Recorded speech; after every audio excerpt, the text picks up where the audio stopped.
खुलुमबाय प्राइम 24 हेडलाइन्सआव आं अरुण ब्रह्म गोदान बोसोर बैसागो बोथोरनि गासैनिसिमबो आंनि गोसो गोरबोनि गाहाम हामलायनायखौ जासिहरग्रोनाय जाबाय।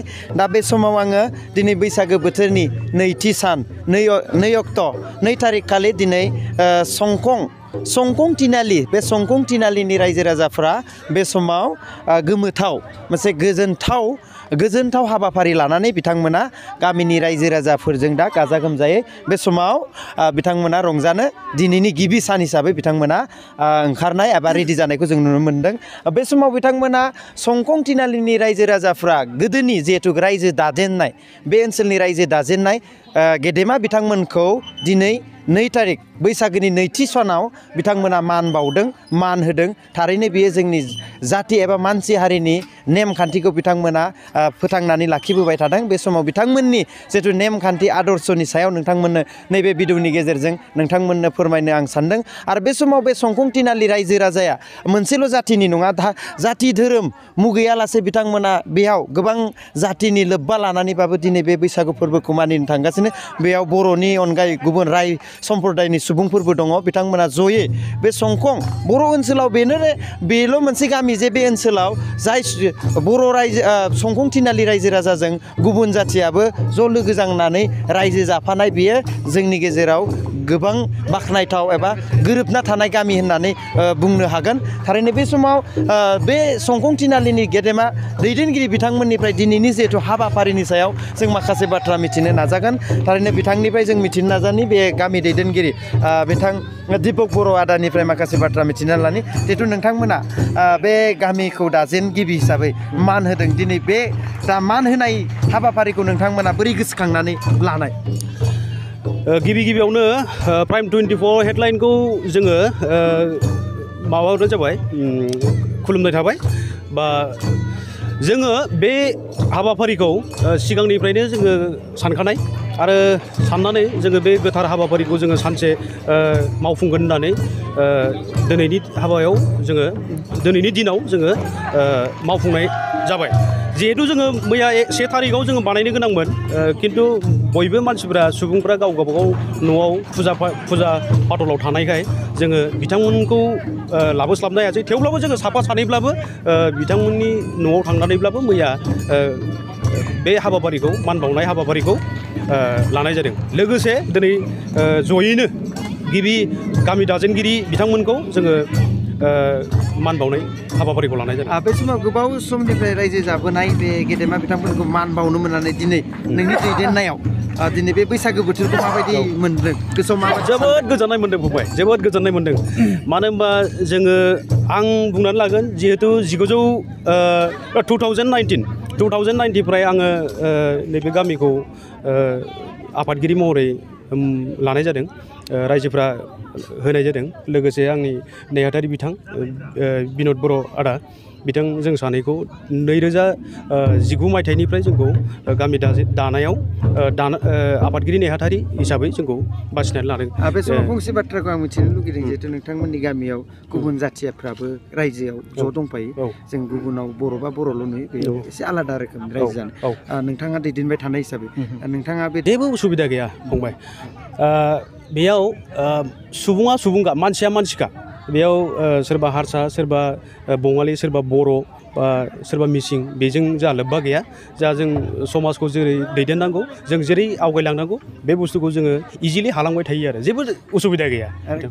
रायजो राजाफोरनिसिम मा मेसेज होनो सानो जे मानसि हिसाबै सुबुं हिसाबै माबायदि जोङो रायजो बा संसार जानांगौ होननानै सानो? रायजो राजाफोरनि सिगाङाव बेखौनो मेसेज होगोन जे बेफोरबायदि एना एनि सानलायनांगौ गैया। धर्मनि गावनि जाथिनि बेफोरखौ साननांगौ गैया। कालचारा कालचारखा, बयबो एखे, सुबुङा सुबुं। आं बेखिनिखौ बुंनानै रायजोफोरनिसिम बिसिम मेसेजखौ हरनाय जाबाय आरो बयबो मिलायनानै थानांगौ आरो। बैसागु बोथोरनि मा मोजां मोनसे बैसागु बोथोरनि बयनिसिमबो हामलायनाय थाबाय रायजोनि सिगाङाव। जिहेतु दा बैसागु 1428 मायथाइनि जों लोगोसे 1428 मायथाइया दा हाबबाय, बोसोर गोदान बा बांलानि ना मा होनो बेखौ, बांलानि 1428। बेनिखायनो बयखौबो बे बोसोर गोदाननि बयनिसिमबो खुलुमनाय आरो गोसोजों बावहरनाय थाबाय। गोजोननाय थाबाय बे समाव बिथाङा दा सम दैदेनबाय थानाय आफादगिरिमोन आरो लोगोसे गिबिसिन आफादगिरि जानाय बिथाङाबो जोंनि साखाथियाव दं जे गिबिसिन दाजेननाय समाव बे संखं रायजो राजाफ्रा संखं गामि बा संखं बाजारनि जिथु रायजोआ माबायदि अबस्थायावमोन बेनि सायाव एसे मिथिनो जोङो नाजागोन बे दिनैनि जिथु भिडिअ'आ संखं गामिनि जारिमिन जों जारिमिनखौ मिथिना लानो बिथांनिफ्राय गिबियावनो दिनै बांला 1428 सननि बे जोंखौ गामि दाजेननाय होननानै जोंनि बे फिसाफ्रा दिनै बे जि मोनसे आयजन लादोंमोन बिनि थाखाय आं बिसोर फिसाफोरखौ आं गोबां आंनि गोसो गोरबोनिफ्राय साबायखर बावबाय आरो बेबायदिनो इयुन जोलैयाव गुबुन गामिफ्रावबो बेबायदिनो गिदिरखौ जुदि मान बावोब्ला आंनि गोसोआव जोबोद गोजोननाय फैगोन गिबियावनो जों रायजोखौ दाजेनदोंमोन जोङो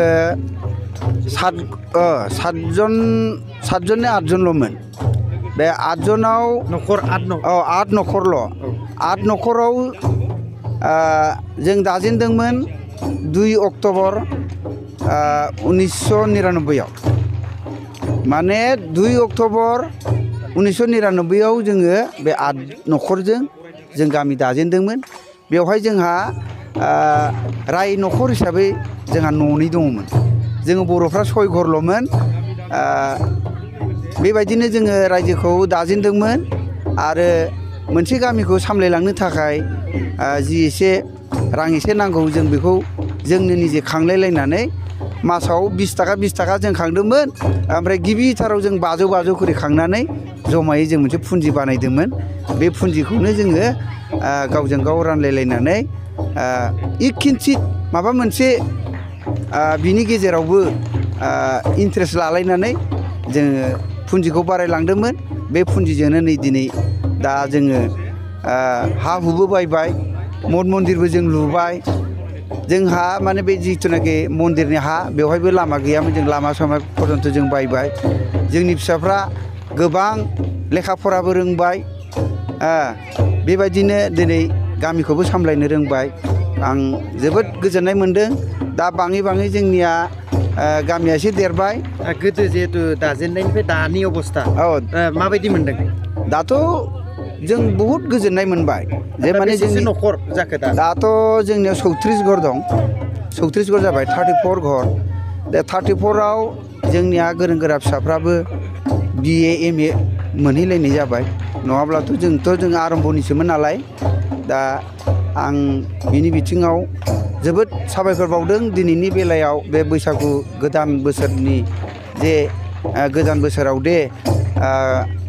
गिबि रायजो दाजेननाय एबा जोंखौ माने बैसोगोरा हिसाबै फिसाफ्रा जे मान बावदों बेखौ आं जोबोद गोजोननाय मोनदों आङो आरो दा बे जिथु नों गागि दैदेनगिरि हिसाबै फैबाय थानाय आरो दा दैदेनबाय थानाय बिथांमोनखौ मा खावलायनो लुगैयो मा बोसोन होनो सानो बेनो आरो फैबाय थानाय दिनावबो बेबायदिनो उन्दैया गिदिरखौ मान बावनायखौ जेब्लायबो बे प्रथाखौ लाखिबाय थाथों आं बेखौनो खावलायबाय आरो गोजोननाय थाबाय बे समाव बिथांमोना जिहेतु जेब्ला बे संखं थिनालि गामि बा रायजोखौ दाजेनदोंमोन बे समाव 8 न'खरल'मोन दा बेयाव फैयै बिथांमोना 36 न'खर सुबुं जाबाय 34 न'खर बिथांमोना सुबुं न'खर जाबाय दा बे समाव बिथांमोननि जिथु जौगानाय बा डेभेलप बा बे मावनायफ्रा गोबाङै मोगथाङाव महर लादों थारैनो बे गामिया ओरैबायदि मोनसे गामि जे बाख्नायजाथाव गामि बेयाव गुबुन जाथिनि बा गुबुन सम्प्रदायनि सुबुंफोराबो जयै रायजो जाफानानै बर'जों गोरोबफानानै बर'नि हारिमु मोसानाय रंजानायखौ नैबे भिडिअनि गेजेरजों नोंथांमोन आं देखायनो सानदों बेयाव आरो बेयाव बेयो जाबाय मोनसे थानसालि बेयाव मोननै थानसालि दं ब्रह्म थानसालि आरो बाथौ थानसालि बे थानसालिनि जिहेतु दिनै थानसालिनि सिङाव बिथांमोननि गामिनि सिगांसिन गिबिसिन दैदेनगिरि बिथांमोना बे थानसालिनि सिङाव बिथांमोना मान बावदों बेयो जोबोद बाख्नायथाव जाय जायगायाव दिनै मोननै थानसालिया न' नांजाबनानै बिथांमोना अनलायनानै रायजो जानाया बेयो जोंनि थाखाय जोबोद बाख्नायथाव आरो बेनो मानसि सुबुंनि थांना थानायनि गिबि नेमखान्थि थारैनो बिथांमोना बैसागो बोथोराव साफ्रोमबो बे गामिनि रायजो राजाफोरनि रंजा खुसि रंजानाय बाजानाय गासैबो सुबुंनि मोखां मोखांजों मिनि मिनि रंजानाय एबा मेथाइ खननाय गारां गोदै देंखोजों मेथाइ खननाय गारांफोरखौ जोङो नुनो मोन्दों। बिथां केमेरा पार्सन मदाराम बसुमतारीफोरखौ बिथांखौ दिन्थिफुंनो थाखाय खावलायबाय। संकं गामिनि रायजो राजाफोरनि ओरैबायदि गोसोनि गोजोननायजों रंजानाय बैसागो बोथोर थांनाय 2020 मायथाइनि जिहेथु COVID-19 साग्लोबनायाव बिथांमोननि गामि बा बर' गामि रंजानो मोनाखैमोन। दिनै बे समाव 2021 मायथाइयाव बिथांमोना रंजानो मोननानै जोबोद गोजोननायखौ जों नुनो मोन्दों। थारैनो बिथांमोना खावलायदों गोजोननाय आरो अराय बिथांमोना हारि एबा संकं गामिनि रायजो राजानि जौगानायनि खामानि मावगोन होननानै बिथांमोना थांखि लादों। थारैनो बेयाव मोसाखावरि बिथांमोननिफ्राय माखासे जोङो फंनैसो बाथ्रा जों मिथिना लागोन। देग्लायनि बैसागो बोथोराव गिबि रंजानाय हिसाबै माबायदि आसा खालामदों नैबे गावदां बिबाजिफोरनि जिहेतु मोसानायखौ जोङो नैबे भिडिअनि गेजेरजों दिन्थिगोन आरो फंनैसो बाथ्राबो जोङो मिथिनानै लानो नाजागोन। थारैनो बिथां केमेरा पार्सन बिथांखौ बे समाव बाजैया फंनैसो बाथ्रा जिहेतु जों बुंगोन। देग्लायनि बैसागु रंजानो मोननानै माबायदि मोनदों? जोबोद मोजां मोनदों। औ दा गिबिसिन मोसानाय हिसाबै गोसोआव मा सानदों? गोसोआव जोङो गोसोनि गासैबो गोसोआव साननायफोरखौ जोङो मेथाइनि गेजेरजों मोसानानै रंजानानै गासैबो रायजो राजानो जोङो फोरमायहरनो सानदों। गोजोननाय थाबाय। बेनो जादोंमोन संकं थिनालिनि मोसाखावरि बिहामजो हान्जा। बिथांमोना गिबि दिनैनि जिहेतु गामिनि गागि बिथांमोनखौ बरायनायजों लोगोसे बिथांमोना गिबिसिन मोसानाय न'खर। थारैनो प्राइम 24 हेडलाइन्सनि गेजेरजों नोंथांमोना संकं थिनालि गामिनि माखासे जारिमिनफोरखौ मिथिबाय जानो हागौ। गोजोन्थों साफ्रोमबो नायगिरि बिथांमोननिसिम आंनि गोसो गोरबोनि खुलुमनाय आरो सिबिनायखौ बावहरनानै गोदान बोसोरनि गाहाम हामलायनायखौ होनानै दोनथ'नाय जाबाय। गोजोन्थों।